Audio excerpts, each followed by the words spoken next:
It's time for Supply Chain Now Radio, broadcasting live from the supply chain capital of the country, Atlanta, Georgia. Supply Chain Now Radio spotlights the best in all things supply chain. The people, the technologies, the best practices, and the critical issues of the day. And now, here are your hosts.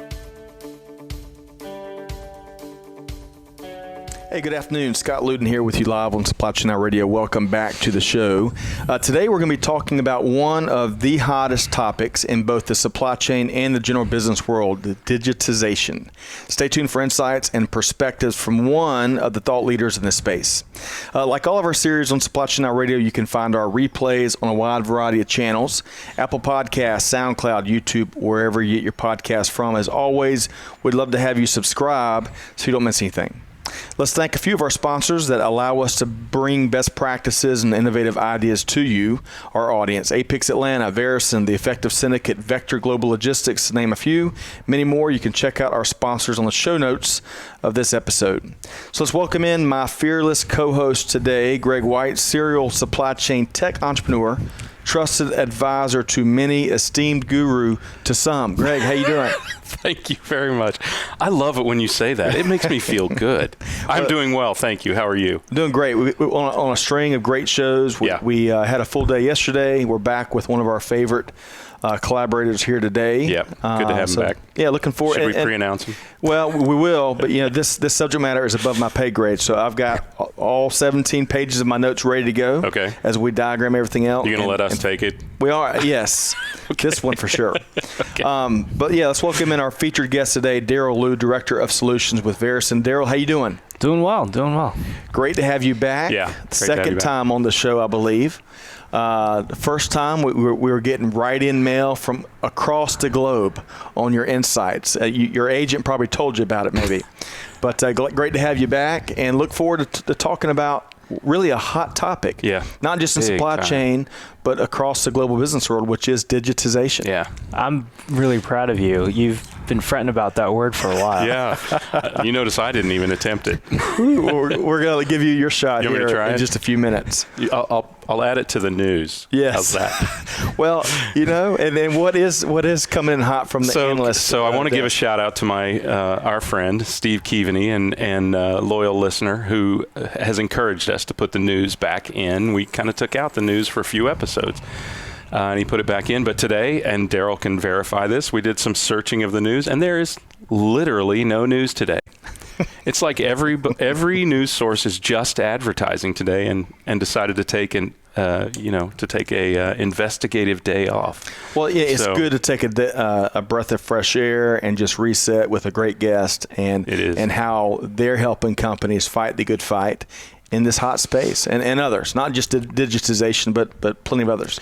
Can I give just one shout out? Yeah, please. Daryl is a donut guru, right? He shared that with us pre-show. So not only can he share a lot of insights from a digitization standpoint, and I'm not even going to try the other word, I'm going to let you handle that, but also the 3 Ds, digitization, democratization, not bad, huh? And donuts. Hey, I did pretty good, didn't I? So seriously, you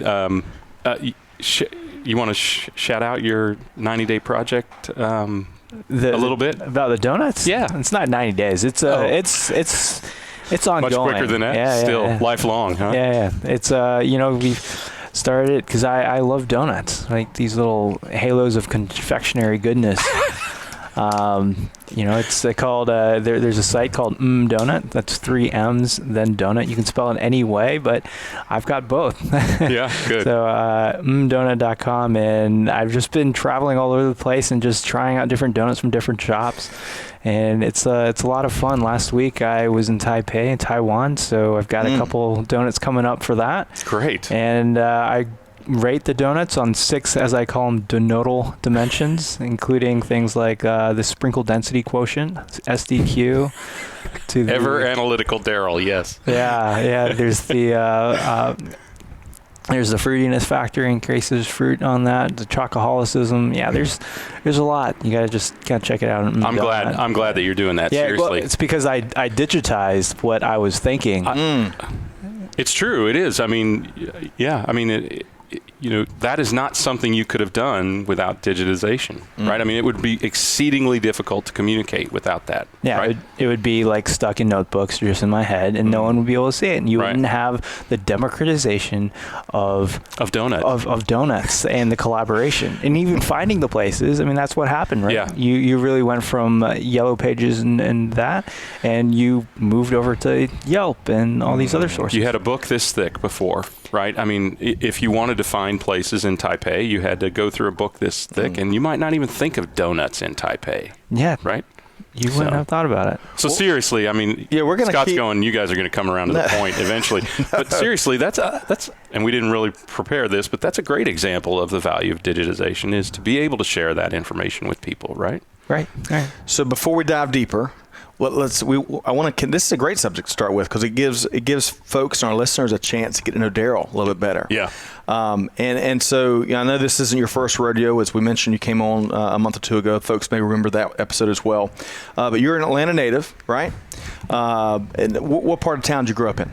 I grew up over in Alpharetta, which is actually, my parents are now zoned in Johns Creek. So haven't been up there in a little while, but us common folk aren't even allowed in Johns Creek. It's, you have to be a resident, I think. It's quite the trek up there, especially with you really got to make it like a weekend trip.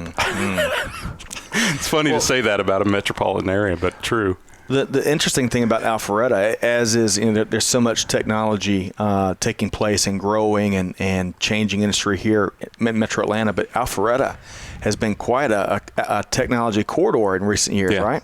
Yeah, absolutely. Yeah. There's a lot of companies up there. I mean, you got the Microsoft, and UPS Supply Chain Solutions is right up there as well from a supply chain. Yeah.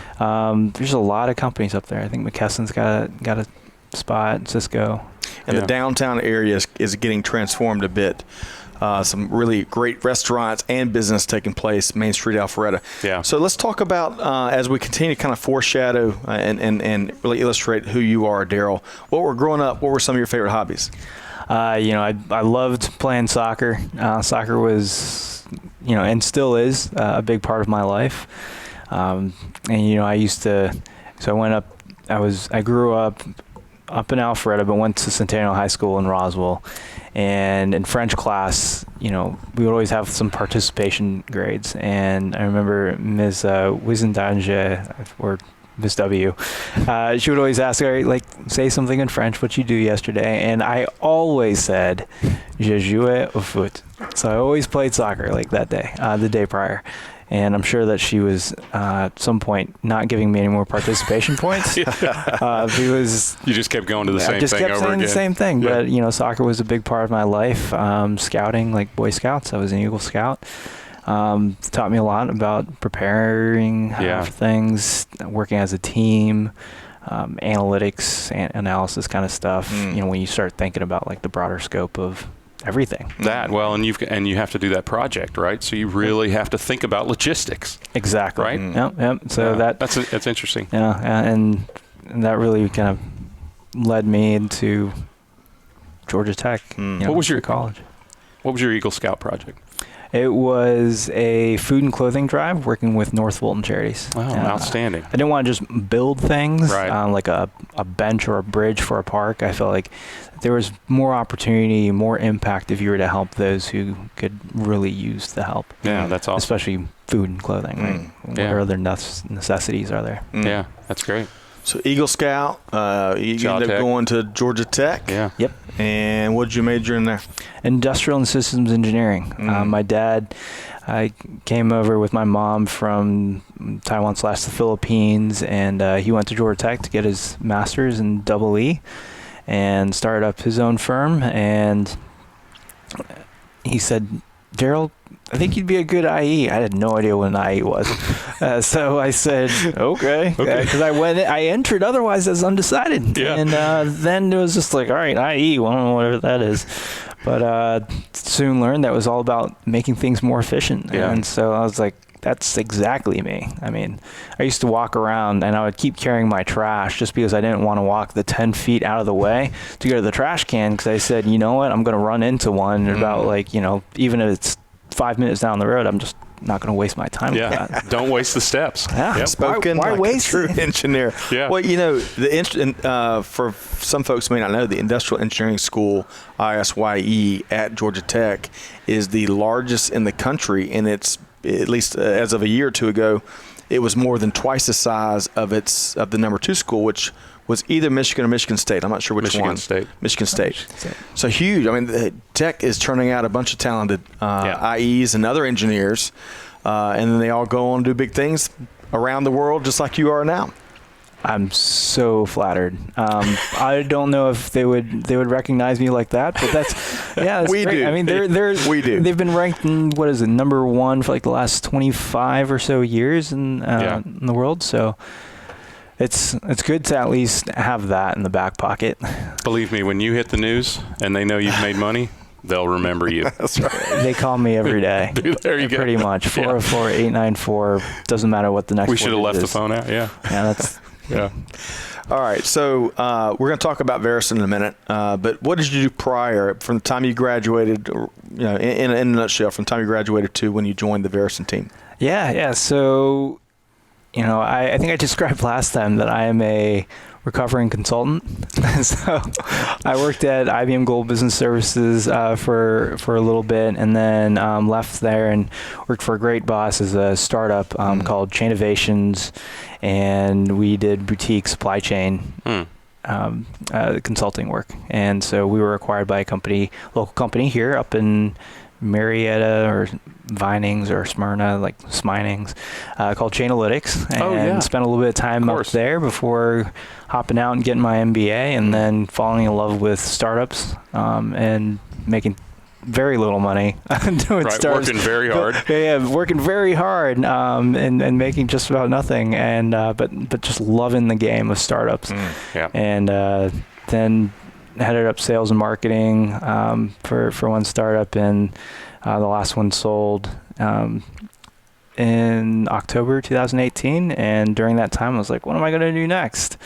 And found, at the time, Verusen was actually called Audit, and they had just pitched at Venture Atlanta. Right. They were a startup. They were in supply chain space, and I looked them up on LinkedIn. They only had 3 people, and I was like, sounds interesting. Like, this is pretty much where the everything meets for me, right? Yeah. The technology, the startups, the supply chain, all that experience that I've developed over the years, whether from co-oping during school at UPS Supply Chain and the like, but being able to now say, this could be really interesting, and it's such an early team.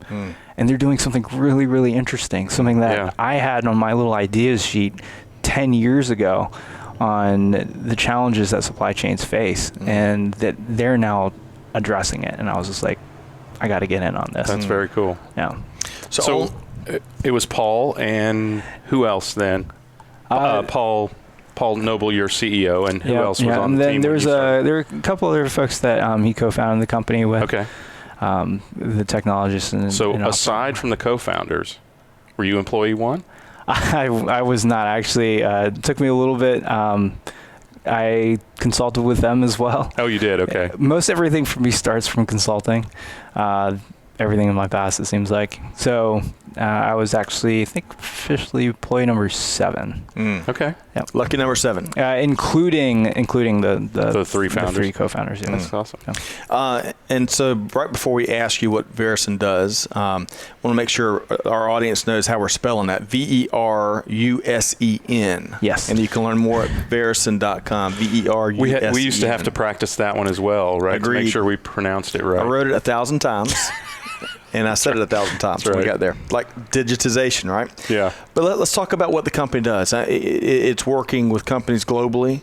And you just got back, you said, from, I think, visiting some global clients. So tell us more about what the company does. Yeah. So we really help asset-intensive companies be more capital efficient with artificial intelligence and supply chain. Really become more of an agile company.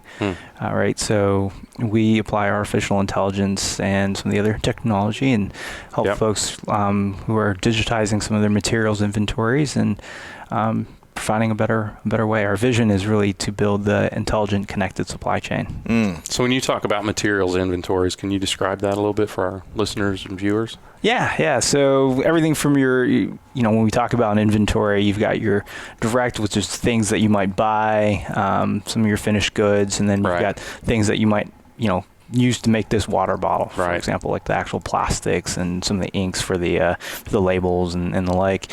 But then we're also specifically talking about materials or maintenance, repair, and overhaul type of materials. And so those are the things that help keep the machines up and running, right? So that build the stuff.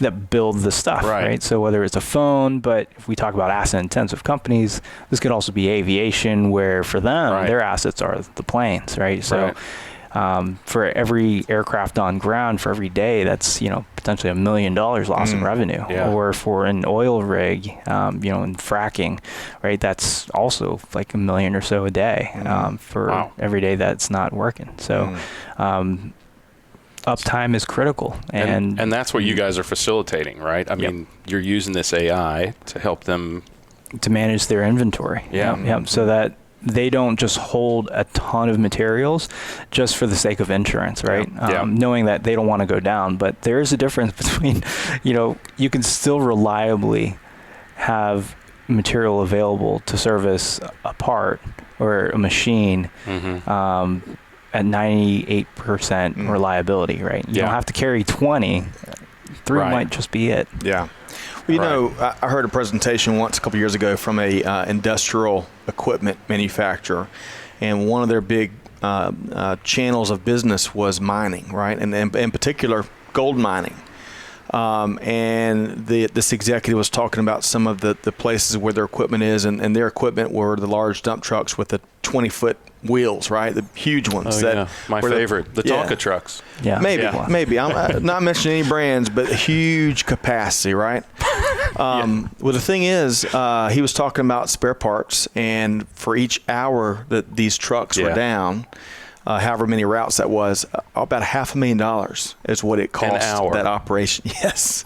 So obviously the supply chain was focused on getting these spare parts out, and they were looking at some things from 3D printing, which I'm sure a couple of years forward now they may be leveraging better, but at the time it was whatever spare parts were needed, getting it out ASAP so that they minimize any of that downtime. And that really, for me, that was even being an Air Force guy where we had to put a big emphasis on spare parts and keeping planes mission capable, it helps put very tangible examples around hard costs around the importance of a lot of what y'all do.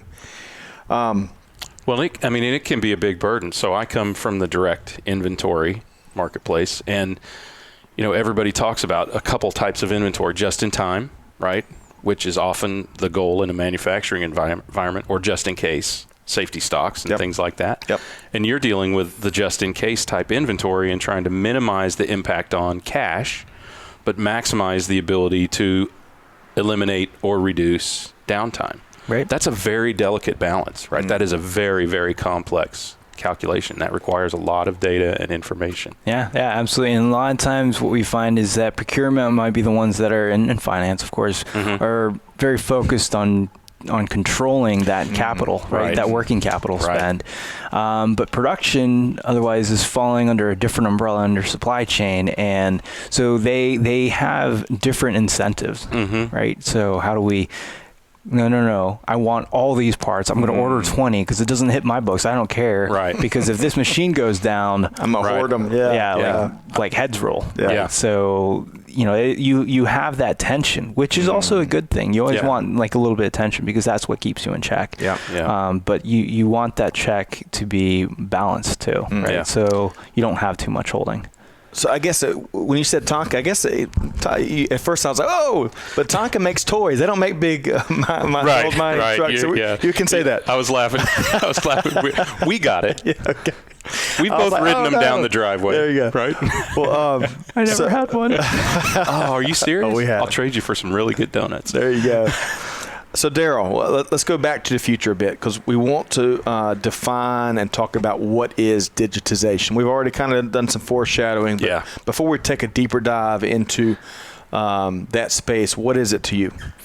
Yeah, so digitization is, we can talk about moving from analog to digital, but it's also like it's not just, moving from sheets of paper to spreadsheets, but it's also the entire, or even hopefully beyond spreadsheets, to be honest with you. But it's also the processes, right? So eliminating most of the manual, redundant kind of tasks, and how do you get to more automated and things that are more transparent and things that are more repeatable, right? So if someone leaves, then it's okay. Like, things don't stop because things are digitized. Things are now more automated. Yep. In terms of data, I don't think there's ever been a far greater demand for transparency and access. And do you see with digitization, and especially successful digitization, that becomes one of the advantages, right? Absolutely. Transparency and visibility is so key to it. I mean, if we want to talk about like some examples of digitization, it's go for it. Yeah. It's everything from back in the day. I'm kind of a hoarder. I like to take notes as well. So back in the day, I used to just take notes on sheets of paper, and then later on. Yeah, as you point to Scott. But then he's taking a note about that. That's right. Don't use paper. So the problem is that, like, later on when I want to look back through those notes, well, if I'm consulting and if I'm traveling, I'm not going to hold on to these piles of notebooks with me everywhere, right? And so, I had to be agile. But I couldn't just hit Control F and look for that one phrase. I had to figure out, like, what page I talked about that. What notebook, what page. Exactly. Whether you had it with you. Exactly. All of that, right? So being able to, like, move towards, OneNote or Evernote and being able to actually have this repository of notes, that's digitization, right? The ability to quickly now hit Control F and find what I was looking for, find by the name or the person or whatever I took notes on, that is digitization, because now that is offering me insights that I can use, right? And it's the same thing that happens, like how I got here today, right? With you got to tell that story. Yeah. So I took Lyft because I left. I rode on MARTA today into town. So I took Lyft coming over here, and Lyft is a great example of digitization. Yeah, no doubt. Real quick, for folks that may not know, MARTA is the public transit system here in Atlanta. Yeah. So it's like in Chicago, what's the equivalent? Whatever that train is. Yeah, it's L train. Right? Yeah. Chicago's it's the L train. Here in Atlanta, it's a little different because it's like if you're going back and forth to the airport or if you're going to key places downtown, it's perfect. But the L train, man, that is so functional. Goes all the way around and see whatever you need. Yes. Yeah. But anyway, in San Francisco, also very good. Just want to connect the dots. So you took MARTA into the office today. Yeah. And I took Lyft here, but Lyft is really, in a lot of ways, it's an example of digitization, right? Where your analog was taxis, right? And how do you get a taxi? You got to like kind of phone it in. You talk to an operator, or you got to try to figure out if one's going to come by, wave them. Which good luck, you know, unless you're in Taipei, which it works. But Lyft and Uber, right? They really digitized transportation or democratized transportation, right? So now I can actually pull up an app, I can find it, I can hail one real quick, I can pay, I can do everything right there in the app. But as I was coming here, right, it's pouring right now in Atlanta. Yeah, that's what this is winter in Atlanta is rain. Yeah. Yeah, it's just pouring. And so as we're driving over here, we're on like this narrow road, and there's some pedestrian on the side, and well, as you can imagine, lots of rain, you got big puddles, and you just see this, what's about to happen, and this car in front of us just like drives through this one puddle and just soaks this pedestrian. Like it's just like a waterfall turned sideways at this person.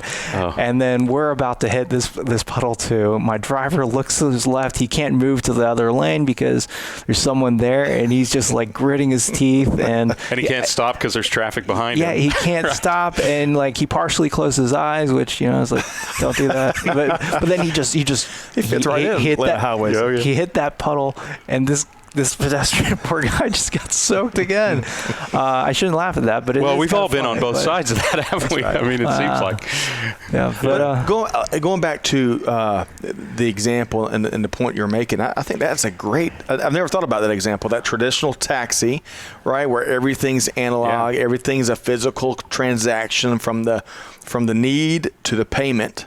Mm-hmm. To Lyft and Uber and those types of systems where everything communicated and completed digitally. Yeah. Where you literally are just popping into the car and it's just in time, right? You popping into the car and then you're walking out. Everything is just right there, like to your point, in the app. I'm gonna steal that example and use it, and we'll give you $1 for every time we. I think the notebook example is great too, and so natural for you. Yeah, true. Right. So you're saying I'm all analog. I'm not saying that's a bad thing. I mean, you make it work, right? But we know when you're a consultant, you're traveling all the time, you're taking notes all the time. You either have to carry all of those binders with you. I got a big suitcase. Or right. That's good. Or you've got to figure out a way to catalog that stuff so that and think about how you might use it before you get on the plane. Right. This way you've always got it with you no matter where you are. Right. And that's so natural with what you guys do, right? I mean, you're basically taking the notes, master data, right? This is what this item is, and this is what this division calls it versus this is what this item is, and this is what that division or recently acquired company calls it, and sort of synchronizing it. Right. Yeah, there's the harmonization aspect, but love that word. Yeah, harmonization, democratization. Yeah, right. All the azations. You guys got all the azations. Yeah.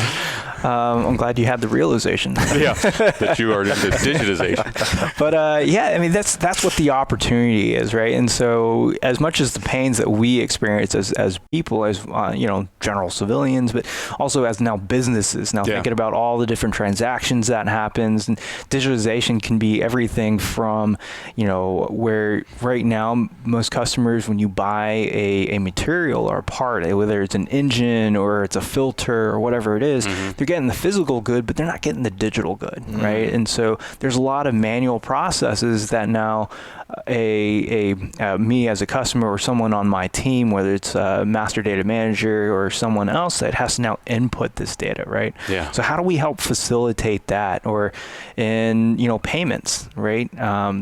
Being able to digitize largely, sometimes in trucking and transportation, you have actual pieces of paper for bills of lading or contracts, and if you can speed up the time of the contracts or receiving or signing it, right, with companies like DocuSign and the like, then it's faster. Even just finding it. Just finding it. It's faster to cache. Right. And so there's a lot of benefits when you start thinking about digitization. We were reading and reporting on I think it was a Supply Chain Dive article a week or in the last few days, actually, because it was talking about the impact of 5G on supply chain, some of the major things. And one of the things, touch on something you've spoken to, visibility and tracking. And one of the benefits that 5G is going to offer is, oftentimes right now with how we're tracking packages, you can just track the truck it's on oftentimes. Well, with 5G and some of the other technologies that it's going to empower, we're going to be able to track on the product, the SKU level, based on the package within that truck. And the level of visibility that this is going to offer it's just going to be transformative in many ways. What's so fascinating about that is that we have those kind of technologies, and still, when the handoff of this electronically tracked product happens, it still happens on paper. Yeah. There's still somebody standing on the dock with a receiver going, we got 26 of those, right? Yep. So you're right. I mean, and that is, there are all these gaps in the supply chain, and I think that, one of the things that I think you guys are doing, and I mean, you can tell us, but I think you guys are doing, but I know a lot of companies are working towards, is trying to close those gaps because we've got this great digital tracking here, we've got a gap here, more great digital, more gap, right? That sort of thing. And you guys are closing the gap. And from what I've seen, I mean, I've only done just a little bit of research on you guys and talked to Paul and you about it, but because companies are more acquisitive, almost more acquisitive than ever. I don't know if I can say that because I don't know for sure, but because there is a lot of acquisition going on, there's a lot of opportunity for de-harmonization of data, right? This company we just acquired calls it a bolt. This company we already own calls it a screw, whatever, right? And we've got their number is 631 and their number is 078 or whatever. We've got to harmonize that, right? Which is identifying the same thing with the same language. So that becomes a big part of the value that you present. Is that a fair estimation? Yeah, absolutely. Because once you start being able to align materials and understanding that, hey, what I might call red, you're calling like dark pink, right? Or what I'm calling some motor at 1500 RPM and 200 HP, and you're calling it 200 horsepower and the like, right? Is the fact of the matter is that a lot of the systems that companies use today were invented prior to the internet, because these are large companies, and so they've been using these systems for so long, whether they're ERPs, and a lot of the capabilities to do even things like as simple as fuzzy search or the like, right? So when you end up happening is you're going to carry 20 materials of this red item, and someone else is looking for dark pink. And they're carrying now 15, and now you've got duplicates, right? So, but that's what happens when they're trying to do the digitization aspect, right? And that makes total sense because of all the different value and opportunities that we just talked about with visibility, transparency, and the like.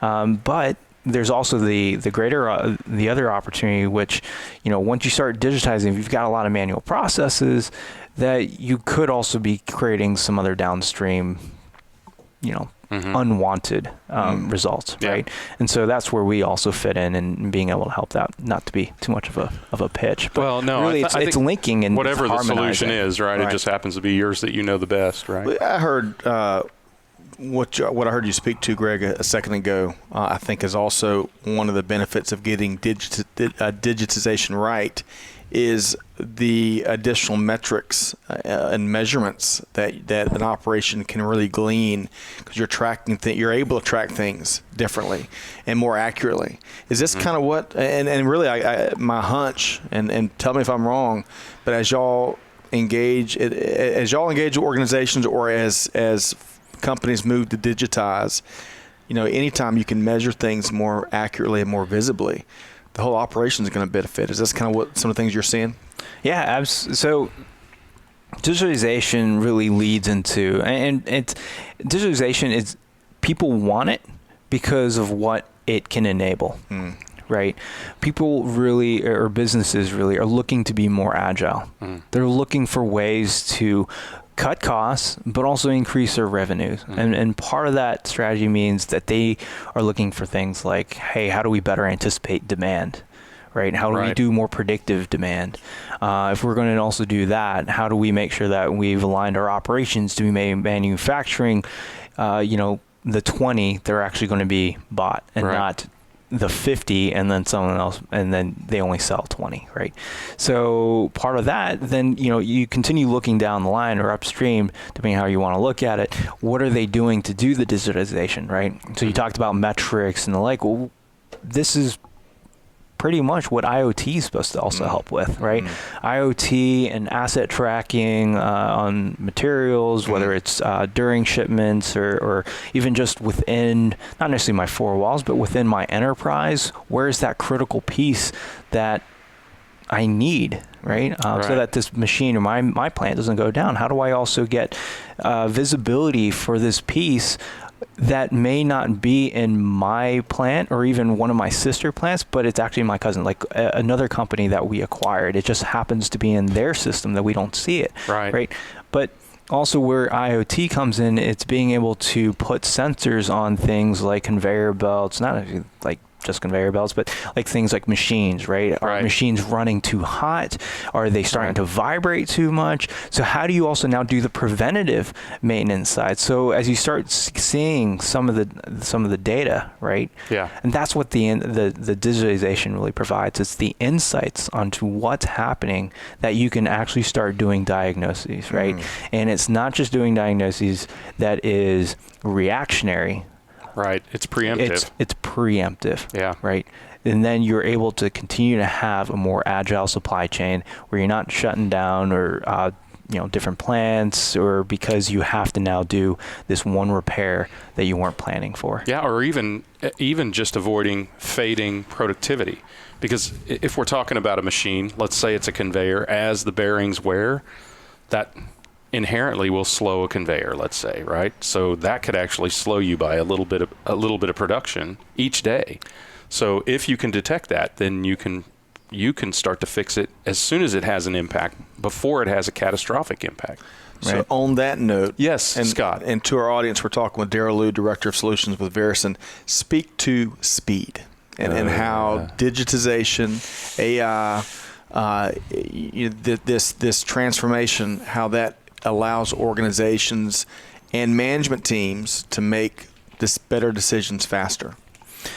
Well, it's really, digitization, as we talked about earlier, right? A lot of the processes that are existent in a lot of large enterprises, it's still very analog. It's a lot of spreadsheets or a lot of loose papers, or the contracts or otherwise. With digitalization, you can actually search, right? You can actually see trends. But with that also comes a treasure trove of data. And a lot of times folks will just say, you know what, let's just go ahead and just slap a whole bunch of IoT sensors on these machines, and we're just going to keep getting all this data, and we'll make sense of it later, right? Because we don't necessarily know what to do with it, but we know that the data is likely good, right? And that's where some of the artificial intelligence also starts kicking in, because as you can imagine, with just how much data that's now coming in, right, or that's now available, well, you still need to be able to process it, right? So artificial intelligence enables more speed, accuracy, and scale to be able to do the processes, to be able to provide you with insights, whether it's even in the cybersecurity world, right? To be able to detect intrusions or anomalies that you wouldn't necessarily be able to do, because it takes so much fine-tune, just focus to actually see it. Right. But and if you're linear programming to do that, you have to ask for that specific thing, right? And where if you're using AI can learn that, even if it's just to alert you, it can learn that, hey, this is an anomaly. Throw an alert. Somebody ought to look at this, or it can identify what that potential issue can be. Right. Or, with all this data, right, and digitalization of even weather, right? So I forgot the statistics, but the Weather Channel, for example, now owned by IBM, the number of data that they gather through all of their sensors throughout the world is incredible. Yes. And now that's digitization of that information. And now companies can also now bring in more information, couple it with some of their data, right? If it's the open tables or the Yelps and the like, to be able to now correlate, right? Looking at some of that data and start correlating traffic in terms of how many people come in based on things like sporting events or weather, and start bringing in more contextual data, right? And now with that contextual data, you have greater speed to now either offer certain coupons to be able to bring in, if it's going to be a lower traffic or whatever it is. You can start doing some really, really interesting things, right? Logistics wise, you can start looking at routing, right? So how do you better route your trucks? Everything, right? So you just bring in more and more context, and just makes you react or move towards things much faster. And active routing, you know, rather than stick to the plan that might have been devised at 5 a.m. that morning. As we all know, traffic changes minute by minute, right? And what we're starting to see is some of the active routing that takes place with some of the logistics and transportation firms and some of the other folks out there. Or just Waze. Yeah, I mean, if you've ever used Waze, right. It can direct. I don't think Waze even uses AI technically, but it can still direct you around a major traffic tie-up. Right then and there. Yeah. Right, and the more data that you have, the more learning that your techniques can do, and then the more problems that it can solve, and the less precise your questions have to be, because it can help you identify answers to questions you didn't think to ask yet. Right. And that's the important part, because today, without AI, without digitization, you have to know the precise location of the precise data that has the answer to the precise question that you want to ask, and you might not be asking the right question. It's right here on page 32. Even if you can find the data in your notes, you may not be asking the right question. Right. But therein lies some of the steps, right? Some of the maturity curve, right? Is right now, if you've got too much that's an analog, if you don't have great visibility, if everything is siloed in individual spreadsheets, if you're not connecting data sources, right? You got to be able to first digitize that information to even get to the point where you can ask any question, right, other than where is this, right? Yeah. But you can start asking smarter and smarter questions, right? And Scott, when you're talking about speed, like even thinking about, in a non-traditional kind of data sense, but also like imaging, right? So how can conveyor systems like at a UPS facility or some other sorting facility, right, to be able to recognize damaged labels or the objects and everything else, and start being able to route them in still the right way, right? Or even handwritings and that type of stuff for mail, right? To be able to do sorting. So it offers a ton of speed, but then you can actually start asking some of the other questions that gets you to a more desirable state. That's cool. Well, as we wrap up start to wrap up this episode, Daryl, I'm curious in your experience as you're out there, working with organizations that are leading these big projects, big and small, and everywhere in between. What have you seen from a change management, especially related to digitization projects? What would you speak to as some of the best practices for companies that really handle that change well, and handle these projects well, and handle this process well? You're talking about the maturity curve. There's probably organizations at the bottom and organizations at the top and all points in between. What are a couple of best practices that you've seen organizations lean on to make these things more successful? Yeah, so, I was reading an article today, I think from Material Handling Logistics. It was talking about, many of the managers and executives, like 70% of them they were pursuing and they were open to digitalization kind of transformations, right? However, they also found that their boards and their shareholders also put unrealistic expectations on ROI on that. Whether it's not necessarily, that there would be an ROI, but also potentially the speed of ROI. It is a change. It is a transformation, right? And it's not just some easy, let me just flick on a switch and everything, let's just go ahead and scan everything works, right? So a lot of it has to be, again, it's a lot of managing the expectations of what is that ROI, right? But also understanding that it does take time, right? And then the cultural aspect of it, always kind of lean into, and when you talk about change management, I don't think you can ever talk about change management without addressing cultural changes to that, right? Because you are moving people potentially away from things that are very easy, or at least comfortable, right? And comfortable, right? Because right now as you're taking notes, you're still using the paper, right? So for you, like, what would it be to move towards that? Right. Does that mean that you also potentially have to get an iPad with a pencil or a Surface with its pen, right? How comfortable are you with that? There's a cost associated with that.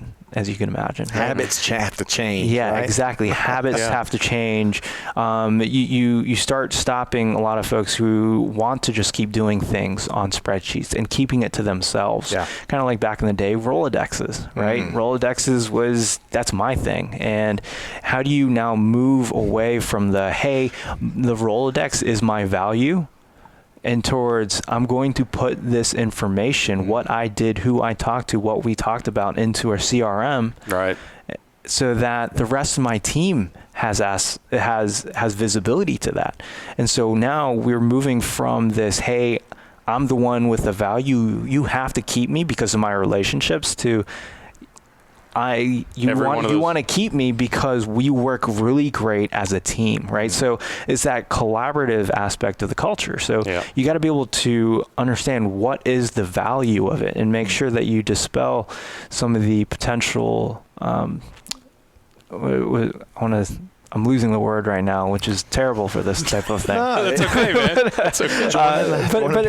But it's it's the habits, it's the things that people do all the time, and they are so happy and satisfied with the way that they're doing things without truly understanding the greater impact to the enterprise. Yeah. Right.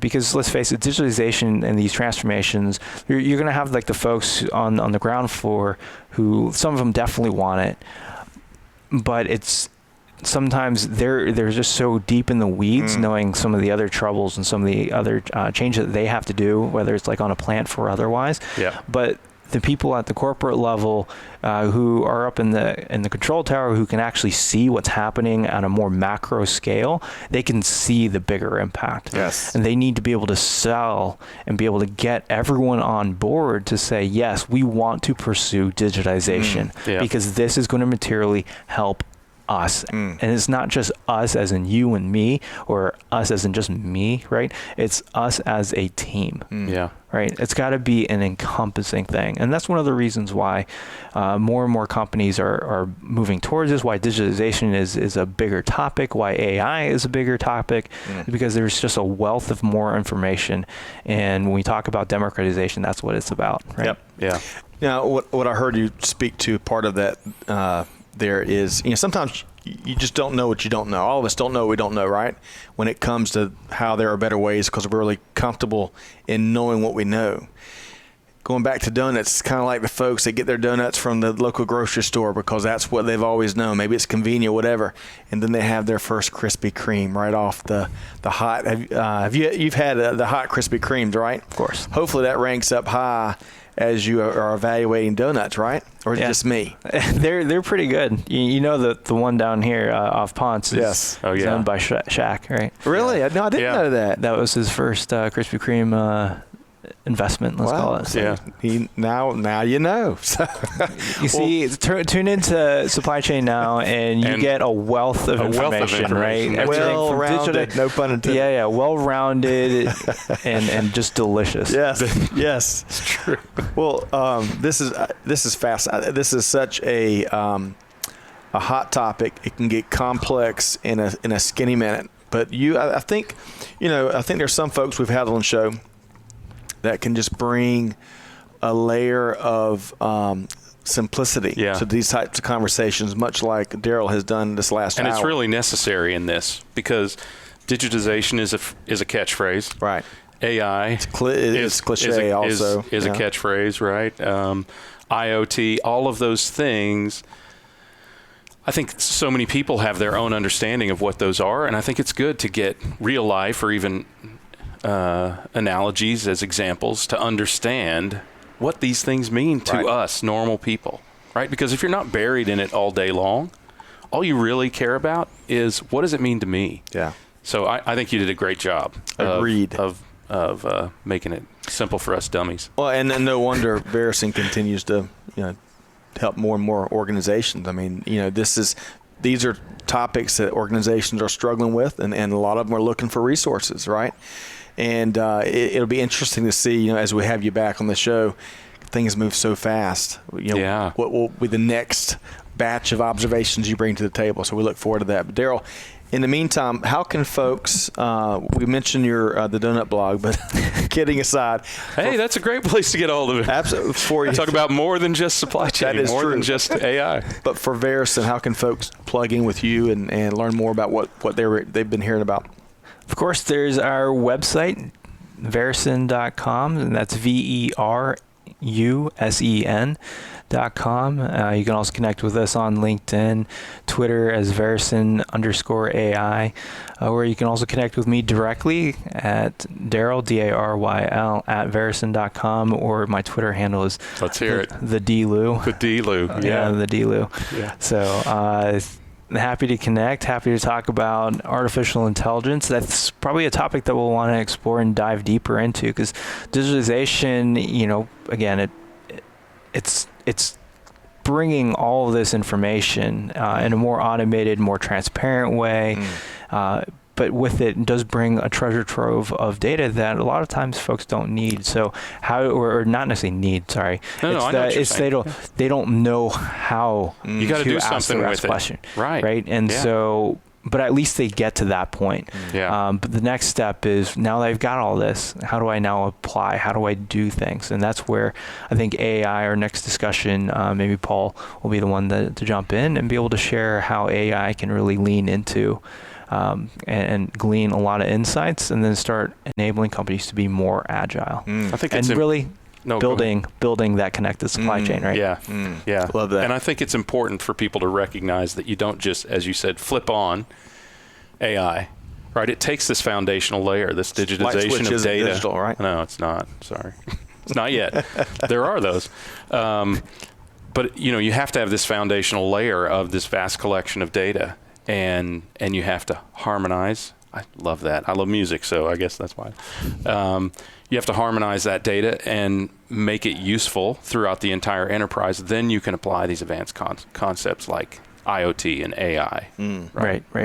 So data lakes aren't enough, and a lot of times it's just a data lake. They can be a little murky. Yeah, and you can also drown in it, right? Oh, we got it all covered, man. You got a little Halloween in there.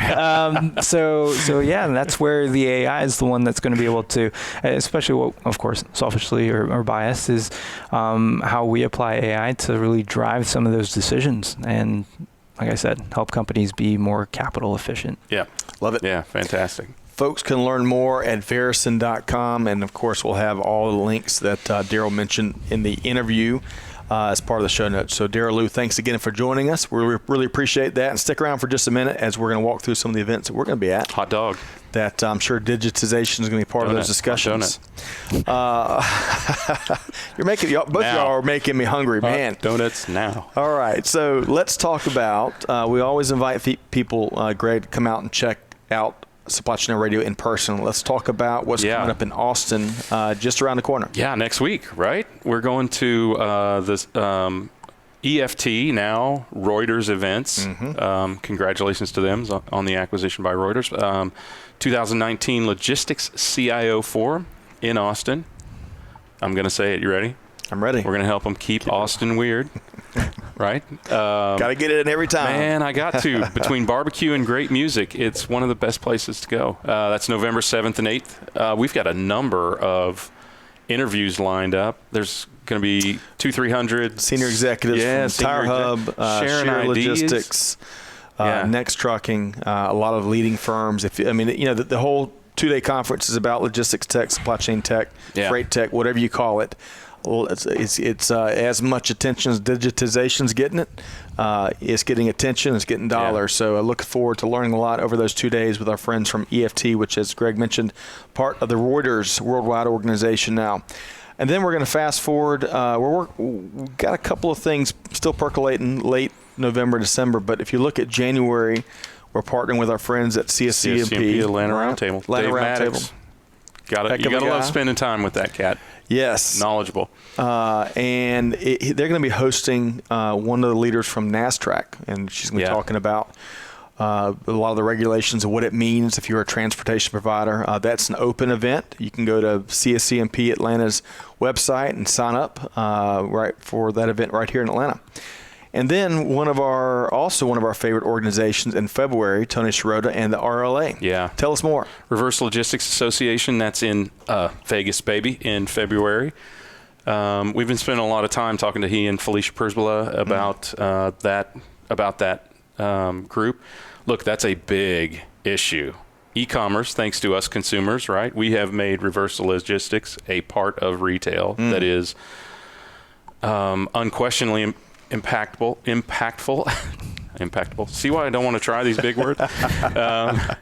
But growing right now. And, I got to tell you, one of the things that I really admire about Tony is because he's been in the industry so long, he's not just accepting returns and handling returns. And the status quo. He has this great understanding that we need to do things to help eliminate returns. Yeah. And it's not eliminating options for the consumer, by the way. It is providing more education and knowledge to the consumer when you receive the goods that allow you to go, oh, that's what I'm supposed to do, not just it didn't work and return it. Yep. And that group's doing a great job getting these best practices out. That's what organizations are craving, how to handle reverse logistics better, how to handle returns more effectively and successfully. Listeners, you can go to rla.org, learn a lot more about this global organization that happens to be headquartered right here in Atlanta. And then finally, MODEX 2020, one of the largest supply chain trade shows in the country, coming back to Atlanta every 2 years. MODEX is here. The off years, you got ProMat up in Chicago. We're going to be broadcasting throughout the 4 days. 35,000 of our friends and neighbors are coming here to Atlanta, and they're hosting our 2020 Atlanta Supply Chain Awards. And our keynote there, Greg. Sorry, sorry, Christian from the Kristen CEO Fisher. from Georgia Pacific, and then Shan. I'm sorry, I was focused on Shan there for a second. And Shan Cooper's going to MC for us there. Absolutely. Yeah. What a great, that's our second year event. The first year that took place in March 2019 sold out. We were able to recognize and spotlight roughly 15 different supply chain stories from the larger companies to the small companies, all points in between. And one of our favorite parts is as these business leaders and owners stood up to accept their recognition, they were sharing some of their stories. And that is just, the stories from the trenches, the stories from the successes, and the stories from some of the challenges you had to fight through to make a buck these days in the supply chain space. Yeah. So looking forward to building on that, going a little bit bigger, a little bit better in year 2 with not only the keynote and the MC there, but our partners at MODEX. And the Atlanta Supply Chain Awards are brought to you by Supply Chain Now Radio, CSCMP Atlanta Roundtable, the Metro Atlanta Chamber, and APICS Atlanta. Learn more at APICS Atlanta. Yeah, AtlantaSupplyChainAwards.com. That's okay. We both tripped. We did. So we know we're human. Throughout the hour. But hey, MODEX is free to attend, and that's important.